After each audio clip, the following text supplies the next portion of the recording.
nkuko mubizi urabona ko ubu hariho itunganywa rishasha ry'intwaro mu gihugu. Umva nk'ama province aho yari 18 ubu yabaye 5. Amakomine aho yari 118 yabaye 42. Ibyo byose rero muri ayo ma province ya kera, muri ayo makomine ya kera hariho abakozi no muri Mbere ya Bujumbura. Abo bakozi rero urabona ubu harasohotse itegeko rivuga ingena intwaro muri province izobimeze. Abakozi rero urumva bari basanzwe bariho, ntibaratunganya neza aho bazoca bakorera, ibisata bazojamwo, abazogumamwo n'abazoja n'ahandi.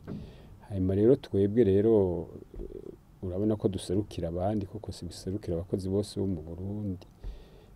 Hanyuma rero baratubariye abatari bake, kandi natwe turabibona yuko batabona neza akazoza kabo mu kazi aho bazoja n'ahandi. Rero iryo kete twandikira nyakubahwa umushikiranganji wa Mbere kwari ukumubarira yuko ibyo hoba haraba ibiganiro kuraba neza akazoza kabo bakozi ingena aho bashobora kuja, ko bashobora kukaronka, hariho n'abashobora kubura aho bakora.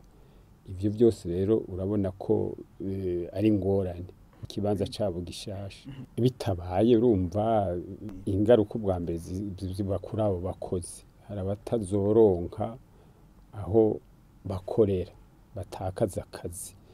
Hari abandi azoja gukora akazi atakaze umushahara yarahora afata ntawushikire. Hari uwundi nawe azoja mu kazi katari gahuye nako yahora akora. Ivyo byose rero mu mategeko y'akazi hari ukuntu bitunganywa. Nico gituma ubona ko twavuze hari ikigabane twavuze cyo mu mategeko y'akazi bijya code du travail cyo kurikizwa.